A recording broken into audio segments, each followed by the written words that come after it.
गौरी घमंडी जेठानी। अरे शिल्पा, तुम यहाँ क्या कर रही हो? जाओ जाकर अपनी जेठानी के लिए कुछ गर्मा गर्म पका कर लाओ। जी माँ जी, अभी जाकर लाती हूँ। शिल्पा ऐसा कहकर रसोई में चली जाती है, जिसके बाद कोकिला अपनी बड़ी बहू निरंजना से कहती है, अरे निरंजना बहू, इस समय तुम्हें अपना अच्छे से ख्याल रखना चाहिए। तुम तो जानती ही हो ये दौर बहुत नाजुक होता है। हाँ हाँ, मैं जानती हूँ, आप चिंता मत कीजिए, मैं अपना अच्छे से ख्याल रखूंगी। कोकिला ने 1 साल पहले ही अपने दोनों बेटों की शादी एक साथ की थी, लेकिन शादी के पूरे 1 साल बाद उसकी बड़ी बहू, जो कि बहुत सुंदर और गोरी थी, वो गर्भवती होती है।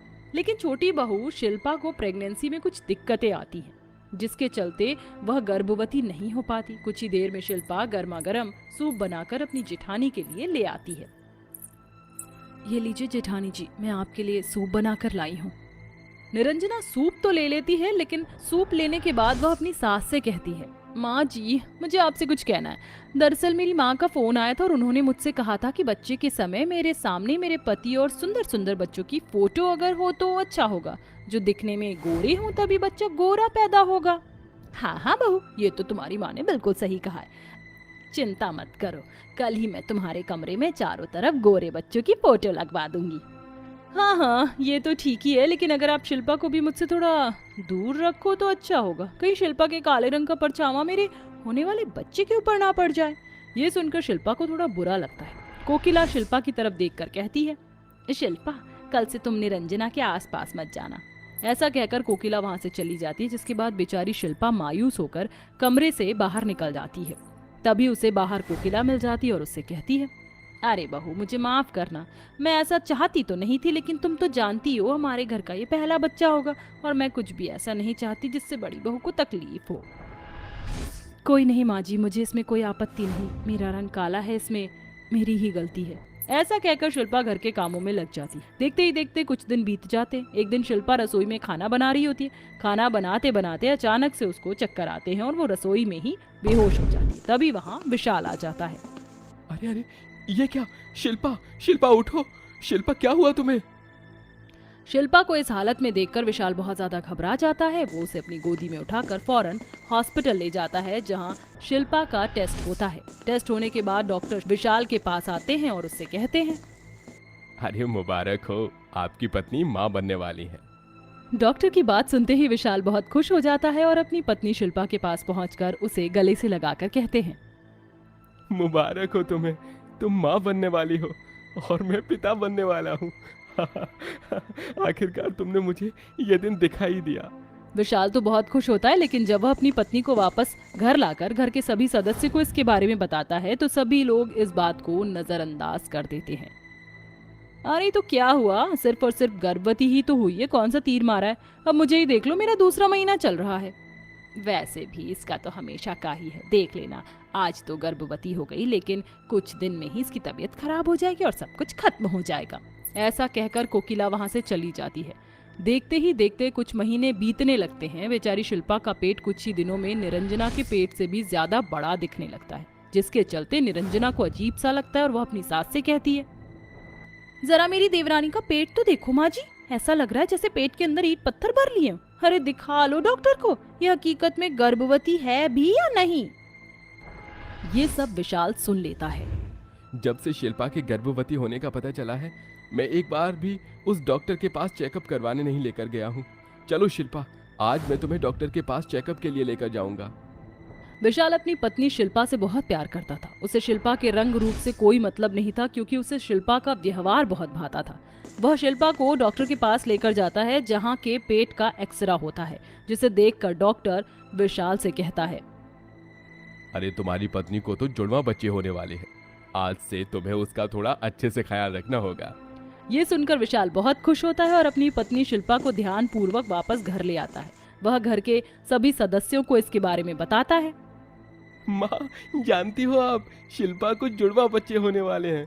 डॉक्टर ने कहा है कि उसका अच्छे से ख्याल रखना है। अरे तो क्या हुआ, बच्चा ही तो है, तेरी भाभी को भी होने वाला है। क्या तूने कभी उसके बारे में सोचा है? शिल्पा को बोल जल्दी से कुछ बनाकर तेरी भाभी को खिला देगी, उसने सुबह से कुछ नहीं खाया है।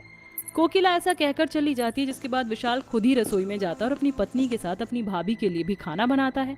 उसके बाद वह खाना ले जाकर अपनी भाभी को सबसे पहले देता है और उसे शिल्पा के जुड़वा बच्चे के बारे में बताता है। ये सुनकर निरंजना अंदर ही अंदर जलने लगती है। विशाल उसे खाना देने के बाद अपनी पत्नी शिल्पा को खाना खिलाने पहुंच जाता है। अजी, आपको ये सब करने की क्या जरूरत थी? मुझसे कह दिया होता, मैं खुद ही बना देती। अरे तुम मेरे बच्चों को जन्म देने वाली हो, अब मैं तुम्हारा ख्याल भी न रखूं? हाँ। ये सुनकर शिल्पा बहुत खुश होती है, लेकिन तभी वहाँ निरंजना आ जाती है। अरे देवरानी, तुम यहाँ मेरे देवर से सेवा करवा रही हो? क्या तुम्हें मेरी जरा भी परवाह नहीं है?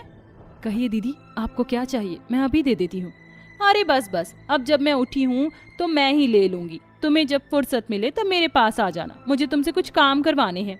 ऐसा कहकर निरंजना वहां से चली जाती, जिसके चलते शिल्पा ये सब सुनकर अपना खाना भी अधूरा छोड़ देती है और निरंजना के काम करने पहुंच जाती है। वहीं निरंजना अपने मन ही मन सोचती है, इसको जुड़वा बच्चे क्यों हो रहे हैं? इससे अच्छा तो कोई हादसा हो जाए जिसके चलते इसके दोनों बच्चे इसके पेट में ही मर जाएं। निरंजना ऐसा सोच ही रही थी कि तभी उसे अपने बिस्तर के बराबर वाली टेबल पर केले नजर आते हैं। निरंजना उन केलों को उठाती है और खा लेती है और उसके छिलके अपने कमरे में जगह जगह फेंक देती है।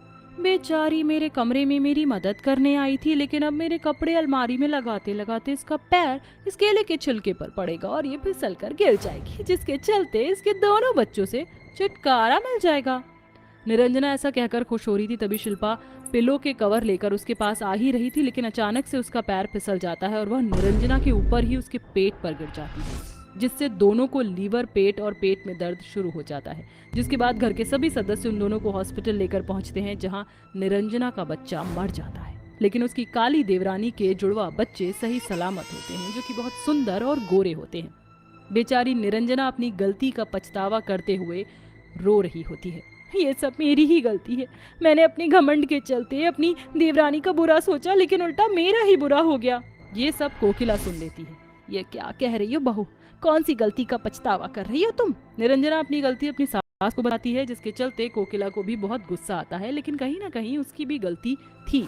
वह भी शिल्पा को उसके रंग की वजह से बहुत बुरा भला कहती थी। तभी वहाँ शिल्पा अपने दोनों जुड़वा बच्चों को गोदी में लेकर आती है और अपना एक बच्चा निरंजना को देते हुए कहती है, जेठानी जी, मैं 2 बच्चे पाल कर क्या करूंगी, इसलिए मैं चाहती हूँ मेरा एक बच्चा आप पालो, क्योंकि आप एक बहुत अच्छी माँ बन सकती हो। अपनी गोदी में बच्चे को देखकर निरंजना की आंखों में आंसू आ जाते हैं। मुझे माफ कर दो शिल्पा, मैंने तुम्हारे लिए कुआं खोदा था, लेकिन उसमें मैं ही गिर गई। जो हुआ उसे भूल जाइए, मैं तो आपको पहले ही माफ कर चुकी हूँ। आज से एक बच्चा आपका और एक बच्चा मेरा।